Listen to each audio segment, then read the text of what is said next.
This is a running shoe review for the Nike Tempo Next Percents that cost a whole bunch of money on the Nike.com website. And here's a little tip. If you want to get them for cheaper, they are always on discount every Black Friday. But Nike hasn't updated the Nike Tempo Next Percents in a while. They're a running shoe without the carbon plate, but they do have this pod that I think is on the Alpha Flies, which is like the super marathon shoe. And this shoe has honestly been my dailies for the past 2 years of running. This is kind of like my third and my fourth pair. I switch on and off every other day when I run.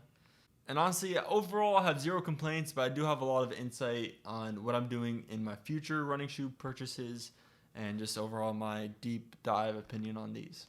So for my daily training, these are actually kind of overkill. You could definitely go way cheaper for your daily trainers, which I'll just spoil it now first. I'm actually going to go cheaper for my daily trainers the next time I do it because these are amazing running shoes. I just think they're almost too good for my daily running. I kind of want to buy two pairs for just my daily running.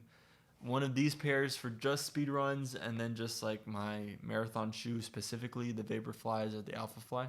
These are honestly great. When I was in high school cross country, everyone loved them and basically everyone bought them because of just how versatile these shoes are. They're great for speed training, and if you're just running on concrete or doing trail running, these get the job done.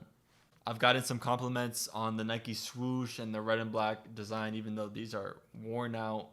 Very much so. I've put like 400 to 500 miles on both pairs. I am flat-footed, and this really isn't a shoe that specifically like caters to that demographic. But I realized I don't really like shoes that cater to like my flat feet. I just like regular running shoes. And I do have to say this cushion is super comfortable. I do have complaints with the pod, and it's the main reason why I would always buy a Vaporfly over Alpha Fly, because Alpha Fly has the pods, and I don't really like the pods.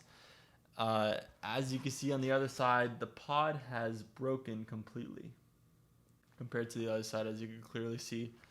And the shoe is still completely usable. I actually don't really feel that much of a difference in between half of the pods working and two pods actually being there. When a pod does break, it makes the shoe extremely loud. So you're going to hear this squishy sound every time you run when a pod does break. And even when a pod doesn't break, this is just a very loud shoe. The upper mesh on the shoe really just holds tight to your feet and is just lightweight and beautiful. The laces are honestly perfect. The upper mesh does not have to be touched at all. And the traction on the bottom of the foot looks like this. You have a really wide front base that's like wider than most running shoes, I could say for a fact, and then a skinny back. And this really makes it feel like your foot has a nice landing position every time your foot lands when you're running. This shoe has been my go-to in my closet for a while now. I can't complain about this shoe at all. The pods are the most annoying thing with the shoe. You just pray on every single run that it doesn't pop. On both pairs, out of the 8 pods, how many are broken? 1 out of 4 are broken on this pair, and then 2 out of 4 are broken on this pair. But they don't break immediately, they just break over time. That type of wear and tear wouldn't exist if Nike went with a different type of technology. This shoe, albeit very expensive, does not live up to the hyper shoe hype with the Alpha Flies, which I haven't tried, but the Vapor Flies with the carbon plate is delicious when you're running. It makes you feel super fast. You feel propelled forward.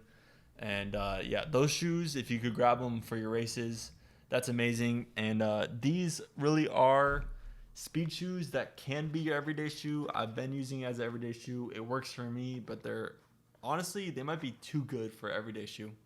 And I think too expensive for me to keep on going with this as my daily. So I'll be transferring to the Nike Pegasus line for my dailies. I could go into other running brands. I'm not like afraid of choosing a non-Nike running shoe, but I've been running in Nikes for like 3-4 years now with my running, and you kind of develop a loyalty to the brand. That is my review on the Nike Tempo Next Percents.